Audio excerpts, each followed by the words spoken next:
Esta conferencia comenzará a grabarse.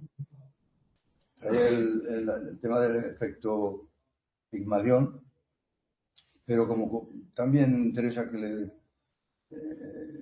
escuchen los familiares, pues vamos a dejar el efecto Pigmalión para el próximo día, porque quedamos en que no se había tocado ese tema, ¿verdad?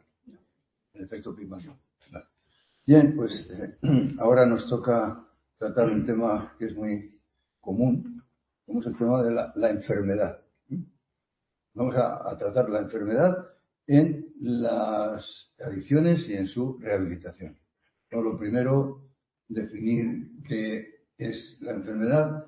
Según la Organización Mundial de la Salud, la definición técnica de enfermedad es la alteración funcional u orgánica, desviación, perturbación o deterioro del estado fisiológico normal en una o varias partes del cuerpo, o en todo él en general, manifestada por síntomas y signos característicos en la salud física o mental que componen el cuadro clínico de la enfermedad.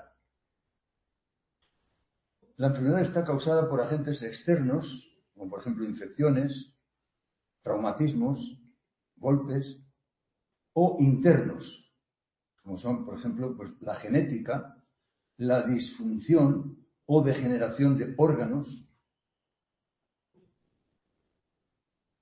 Y estos agentes, conocidos o no, hay veces que son conocidos los agentes de la enfermedad y otras veces que hay que intentar averiguarlo, hay que intentar investigar para ver de dónde ha venido el origen de la enfermedad. Bueno, del latín in, que es un prefijo negativo, y firmus, firme, sólido, robusto, la enfermedad denota el estado de debilidad que se revela en el ser humano como reflejo anticipatorio de la muerte.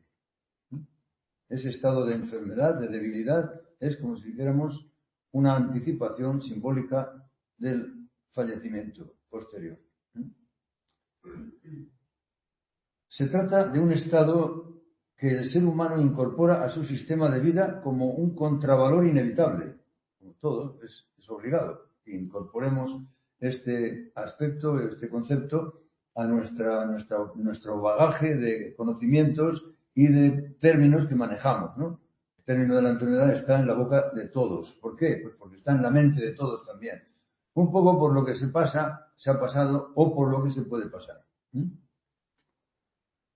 De modo que desde hace, con él se cuenta, como he dicho, y debe aceptarse, pues desde hace 2000 años ganan terreno las doctrinas que enseñan al hombre a asumir su debilidad y a adaptarse a ella, y avanzan los recursos para hacerla más llevadera e incluso confortable, hasta el punto que no solo se puede ver la enfermedad como un mal, sino como un medio para valorar adecuadamente el estado previo o venidero de salud y para aprender a sobrellevar el dolor presente como el desenlace futuro con la mayor dignidad posible.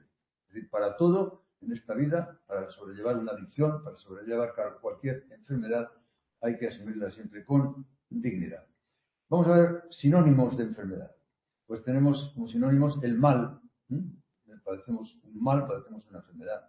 Afección, dolencia, padecimiento, trastorno, achaque, indisposición, desajuste, arrechucho, gotera. Estos son, he mezclado un poco términos más bien técnicos, científicos, con términos vulgares, coloquiales. Como antónimos de la enfermedad, está claro que tenemos que considerarlo en primer lugar la salud. O sea, ¿cuál es el antónimo? Es decir, el opuesto de la enfermedad, la salud. O estado, como define la Organización Mundial de la Salud, estado total de bienestar físico, psíquico y social y no solo la ausencia de enfermedad. Eso, así como es como define la Organización Mundial de la Salud la enfermedad. ¿Cuál es la naturaleza de la enfermedad? Bueno, pues es un estado básico que los médicos tipificamos en una nomenclatura clasificatoria encuadrable en el eje 2, que es donde están los trastornos o desajustes sobrevenidos. un proceso, perdón, los procesos básicos, pero también puede considerarse como un proceso sobrevenido que ocupa entonces el eje 1, o bien evolutivo, positivo o negativo, o involutivo, es decir, que puede ser una enfermedad que está evolucionando al paso que el huésped que la soporta, o bien que puede estar involucionando, puede ir a menos el propio paciente. Y luego, pues también se puede considerar como un episodio agudo, una crisis, una fase. Vamos a ver ahora las clases de enfermedad que podemos definir, podemos distinguir.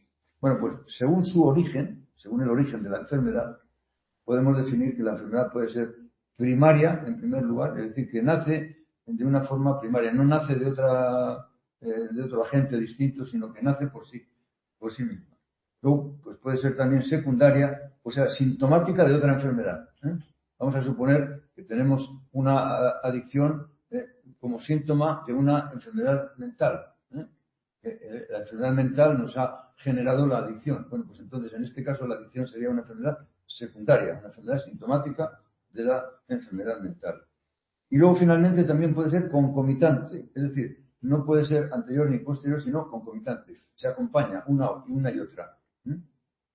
Concomitante, que es lo que da lugar a lo que llamamos la comorbilidad o patología dual, cuando hay una enfermedad por un lado, una enfermedad psíquica, y por otro lado una adicción. Luego, según su contenido, puede ser física, o sea, corporal, puede ser emocional o mental. O bien puede ser mixta, es decir, psicofísica, mental y orgánica o física. Según su cronología, pues puede ser la enfermedad aguda, si es de una semana o dos como mucho, una enfermedad aguda. Puede ser también subaguda, de 2 semanas a 6 meses. Y puede ser finalmente crónica a partir de los 6 meses. De modo que toda enfermedad que supera los 6 meses de duración, podemos empezar a denominarla subcrónica o crónica incluso. Luego también tenemos la enfermedad que llamamos esporádica, que es una enfermedad pues, que surge de una manera imprevisible, ¿no? Pues, por ejemplo, la propia adicción, ¿no? Que algunas veces es una cosa esporádica, que viene una vez, que se para, pero que luego vuelve, ¿no?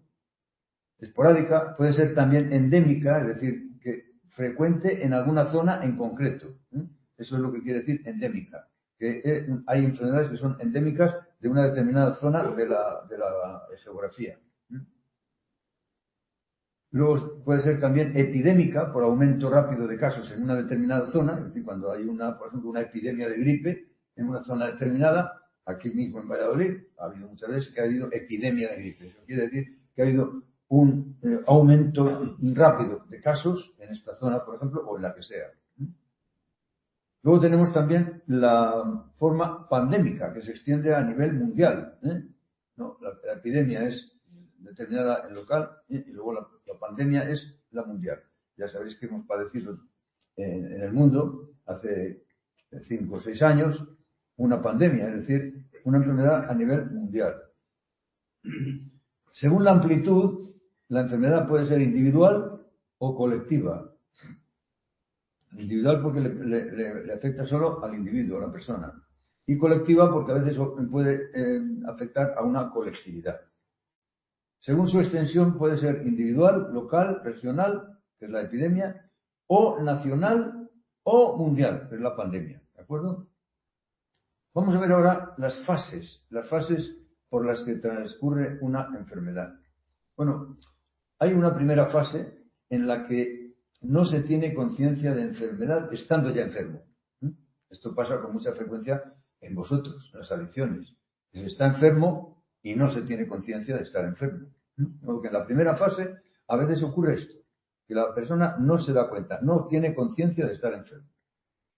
Segunda fase, en la que se experimenta el síntoma.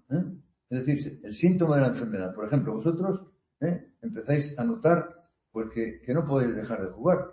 Por ejemplo, estáis como si dijéramos condenados, os veis condenados a jugar. En contra de vuestra opinión, que tal vez sea la de decir, no, yo no quiero seguir con esto. Me retiro, me quiero retirar.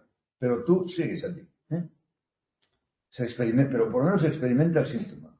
La tercera fase en la que se toma contacto con el agente de salud, el médico, la asociación, etc. Esta es la tercera fase. En esta tercera fase es en la que habéis venido la mayoría de vosotros. Habéis establecido contacto con el profesional, o más bien con la asociación, con el sistema de salud. La cuarta fase es aquella en la que el enfermo asume el diagnóstico. ¿En virtud de qué fenómeno? El insight. El insight es la toma de conciencia que le hace al enfermo decir, anda, pues es verdad, yo también soy adicto. El insight, ya sabéis que tenemos una escala que hemos elaborado nosotros, por cierto, para la medición del insight. En este caso, pues digamos que el insight es el que da comienzo a la conciencia de enfermedad. Una quinta fase en la que el enfermo se hace dependiente del servicio de salud. O sea, en esta ya el enfermo deja de ser dependiente de su enfermedad, pero pasa a ser dependiente del equipo de salud. Es decir, de alguna manera, vosotros pasáis a esta quinta fase en la que os hacéis un poco dependientes de este método, de este sistema de salud que entre todos formamos. La sexta fase, en la que tiene lugar la curación o restitución ad integrum de su estado previo a la enfermedad. Es decir, esto quiere decir, si por ejemplo una persona tiene una úlcera de estómago o una gastritis, va al médico y el médico le pone un tratamiento, le cura, le proporciona una restitución ad integrum. Quiere decir, una restitución total de la salud a costa de, naturalmente, vencer la enfermedad. Se vence la enfermedad y se recibe un estado de salud. Y luego, la séptima fase. En caso de que la enfermedad fuera crónica, esta fase se corresponde con la rehabilitación o recuperación o aceptación del estado de enfermedad. ¿De acuerdo? Bien, ahora vamos a ver un poco los niveles de conciencia que se pueden tener con respecto a las enfermedades, ¿no? Tenemos, por un lado, que considerar el nivel excesivo de conciencia, ¿no? ¿Qué quiere decir esto? Que el enfermo tiene excesiva sensación de estar enfermo. ¿En qué personas se da esto? Pues en las personas con hipocondria.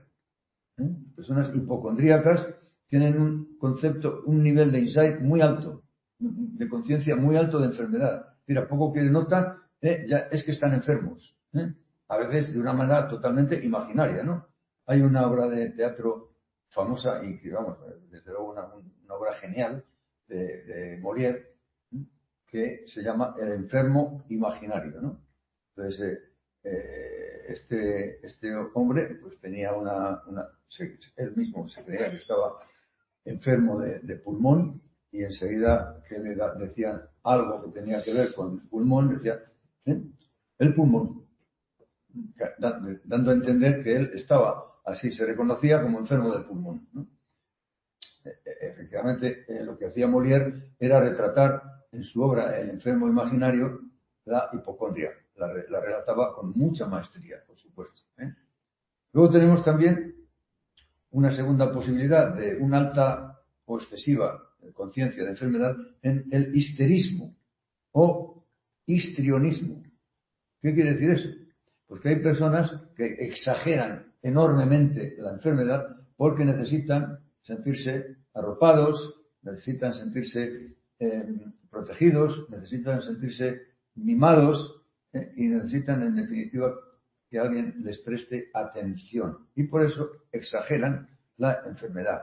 Esto es en el histerismo, recuerdo. Y luego hay otra tercera posibilidad de exageración de la enfermedad. Es lo que llamamos la sinistrosis. ¿Qué quiere decir la sinistrosis? Pues mirad, la sinistrosis es la explotación o rentabilización de la enfermedad. Esto ocurre muchas veces en el terreno laboral.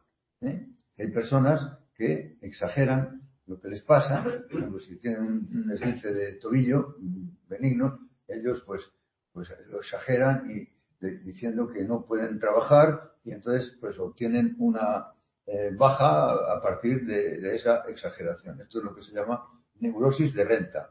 La persona obtiene una renta. Hay ocasiones en las que incluso obtiene una prestación económica por razón de su enfermedad. Esto ocurre más bien en las enfermedades profesionales. Es decir, cuando una persona tiene una enfermedad profesional causada por el trabajo o con motivo del trabajo, si la persona acentúa la enfermedad de una manera voluntaria y deliberada, puede llegar a obtener el concepto o el dictamen de enfermedad profesional, y esa enfermedad profesional le da derecho a una prestación económica. Luego tenemos también el nivel de conciencia correcta, que es cuando se asume el rol y el estatus de enfermo. Y tenemos también otro nivel, en este caso, bajo o nulo de conciencia. Esto es lo que ocurre en la anosognosia, que se llama. O sea, anosognosia quiere decir no tener conciencia de enfermedad, que es lo que llamamos la inopia también, la inopia de la enfermedad. Esto ocurre en tres ocasiones, en tres posibilidades. Por un lado, las afecciones neurológicas. Había un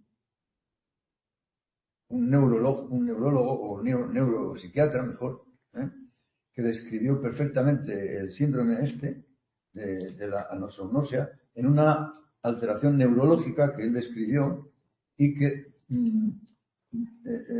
narró de una manera muy especialmente divertida en una obra que se llama El hombre que confundió a su mujer con un sombrero. Porque como no tenía conciencia de enfermedad, pues no tenía conciencia de lo que eran las cosas, y entonces pues fue a coger su sombrero y resulta que cogió la cabeza de su mujer. ¿Y qué otra posibilidad tenemos para que no haya conciencia de enfermedad? Pues las enfermedades mentales.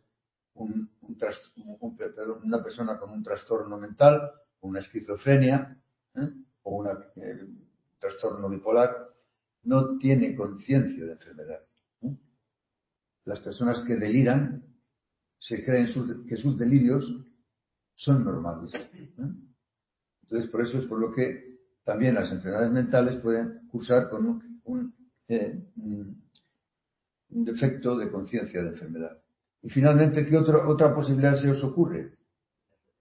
Las adicciones, efectivamente. En las adicciones falta conciencia de enfermedad. Falta conciencia de enfermedad hasta el punto de que, con mucha frecuencia, el enfermo llega a este estamento, a este ámbito, sin conciencia de enfermedad. Aquí la adquiere. En el momento en que entra en las terapias y empieza a ver a personas que están describiendo sus síntomas, y esos síntomas parece que le están describiendo a él, eso se habrá ocurrido a casi todos aquí, y entonces es cuando le he dicho, bueno, pues si yo tengo lo mismo que este hombre, y entonces es cuando habéis adquirido conciencia de enfermedad. Pero cuando habéis llegado aquí, habéis llegado refunfuñando, dando vuestra guerrita, ¿por qué me tenéis que traer a mí a este sitio, que es un sitio de locos, o cosas por el estilo? No sabes ya ni qué decir. Lo cierto es que venís sin conciencia de enfermedad y en unos pocos días adquirís la conciencia de enfermedad. Os sentís ya enfermos. Y además, enfermos del objeto de adicción que estáis consumiendo. O sea, en este caso, por supuesto, el juego de azar. ¿No es así? Bueno, pues bueno, ya después de estas pequeñas consideraciones, pasamos al capítulo más importante, que es el capítulo de la enfermedad en las adicciones y su rehabilitación. Bien, vamos a empezar por el principio, en la preadicción. Bueno, en la preadicción se constata la presencia, como antecedentes de la adicción o factores predisponentes, de trastornos de la personalidad. Es muy común que en la personalidad del sujeto que va a hacer una adicción se den cita determinado tipo de alteraciones o fenómenos, ¿no? O bien desajustes emocionales, como por ejemplo la timidez social, en el caso del alcoholismo sobre todo, las fobias, la depresión, que de esta manera se convierten en factores precedentes de la adicción. O sea, antes de llegar a la adicción, el sujeto pasa por esta serie previa de trastornos de la personalidad o desajustes emocionales.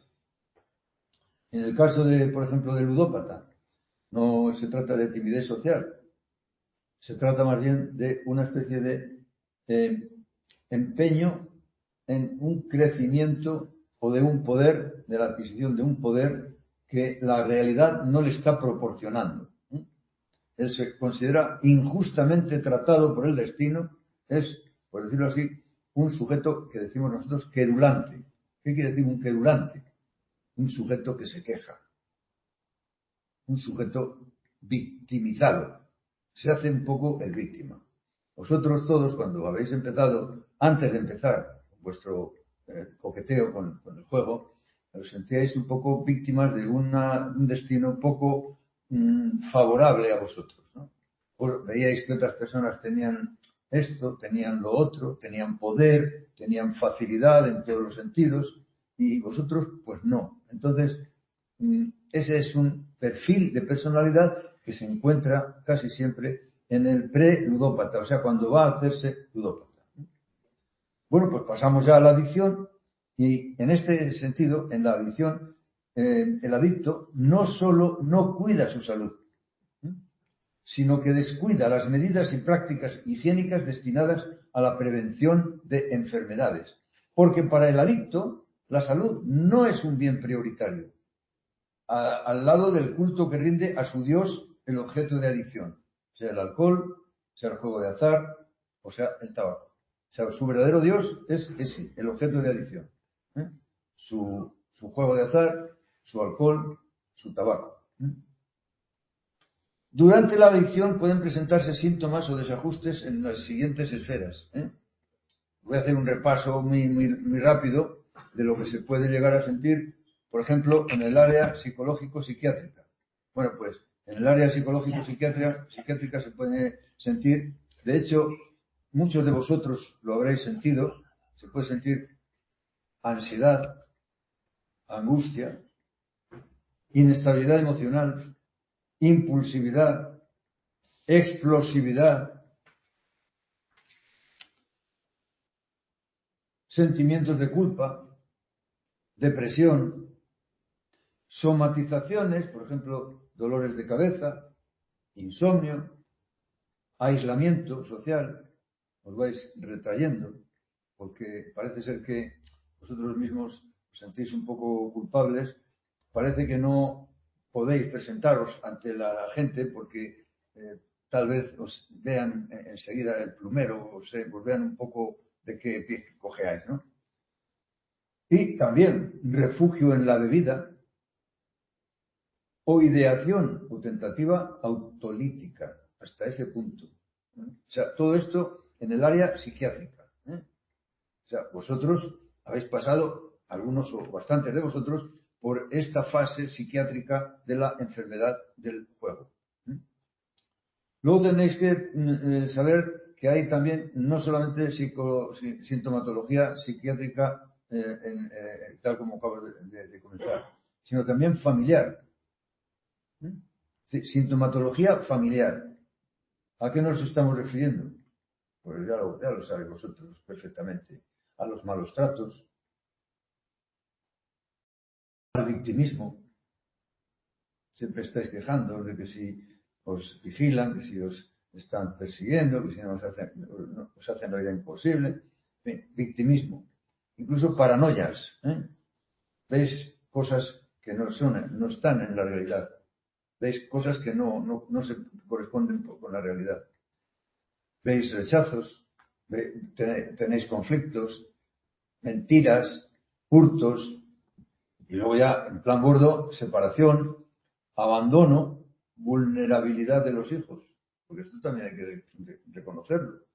Los que habéis tenido hijos, los que tenéis hijos, pues esa vulnerabilidad vuestra, ese trastorno vuestro, ha recaído también en los hijos en forma de gran vulnerabilidad. Los hijos se hacen, por decirlo así, muy inestables, muy inseguros, muy poco activos, etcétera.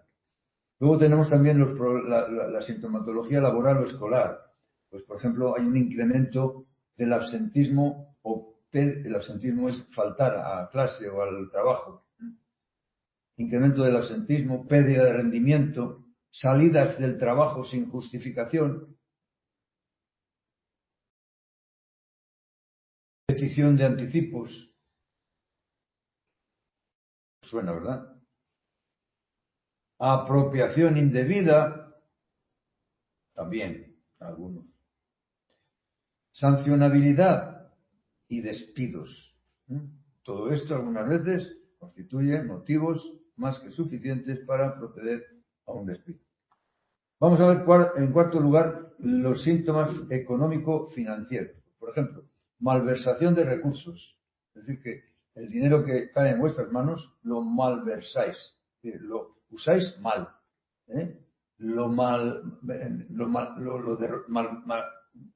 mal empleáis, vamos. Endeudamiento por préstamos, empeño o pignoración de objetos. Pignoración es venta. Pignoración es, en este caso, por ejemplo, joyas.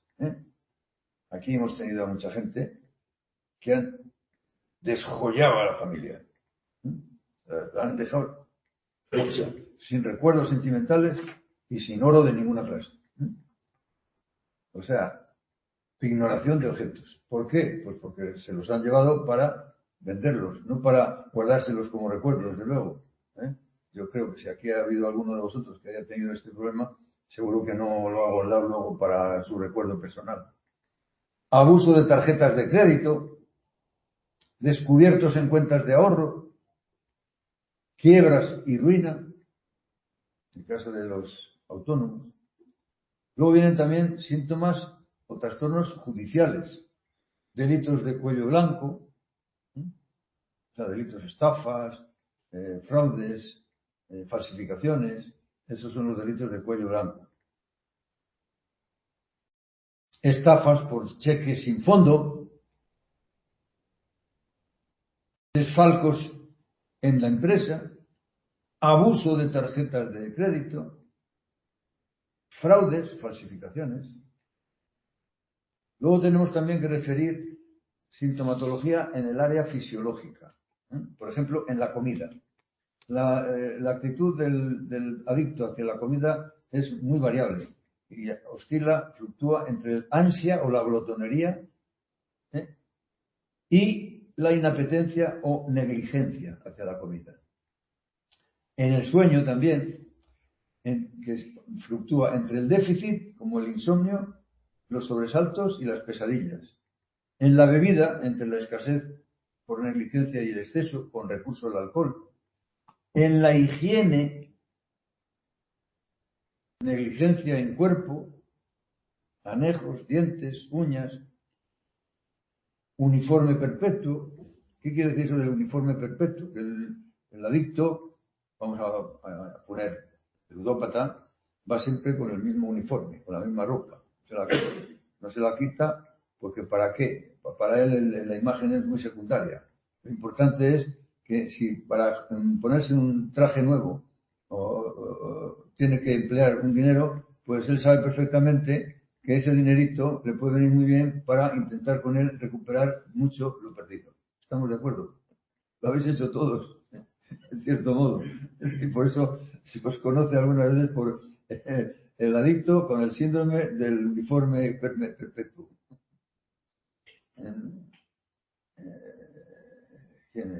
Y luego también en el sexo fluctuáis entre la negligencia, perdón, entre el déficit, o sea, el déficit de funcionalidad,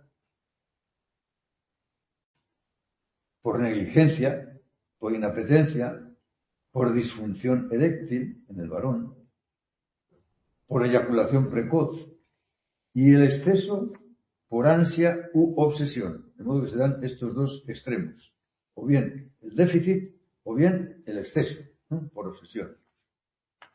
También se manifiestan en la micción, que oscila entre la poliuria nerviosa, es decir, ir muchas veces a hacer pis, porque estáis nerviosos, con incontinencia y el déficit de retención con la consecuencia de la prostatitis, porque si retenéis mucho la orina, pues podéis llegar a sufrir prostatitis. En la deposición, que oscila también entre la incontinencia por diarrea nerviosa y la retención por estreñimiento. En el sudor, porque se produce una hiperhidrosis nerviosa, es decir, una sudoración excesiva de carácter nervioso con una concentración maloliente del sudor. Esto yo imagino que ya lo habréis experimentado con frecuencia cuando salís mal parados de una sesión de juego, de una noche de juego, o de una noche de casino o de casa de juego, ¿no? Salís con un olor increíble. Vosotros mismos os asustáis del olor que lleváis. ¿Es así o no es así? Luego también en la boca, que peca de negligencia con caries, gingivitis, halitosis. ¿Sabéis qué es esto? La halitosis, mal aliento. Tener mal aliento. La contractura, el bruxismo. ¿Sabéis lo que es el bruxismo?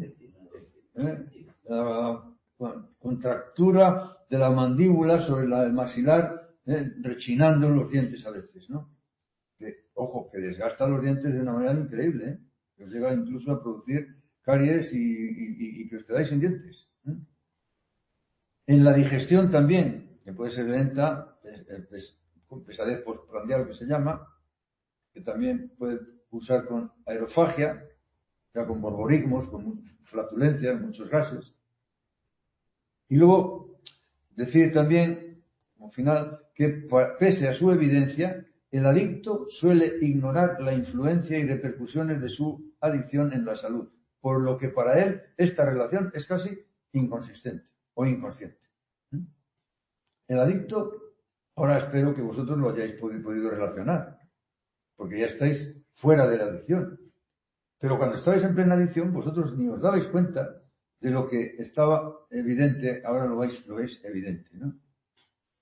Sea o no sea consciente de ello, lo cierto es que la adicción por sí genera alteraciones de la salud en el portador, tanto cuando permanece durante tiempo en la persona como cuando se interrumpe su práctica. Es decir, no solamente produce alteraciones cuando se mantiene mucho tiempo en la persona, o sea, cuando se está jugando mucho, sino cuando se interrumpe su práctica, es decir, en el síndrome de abstinencia, también eso lleva consigo alteraciones, ¿no? Luego, en segundo lugar, induce a otras adicciones y trastornos psíquicos.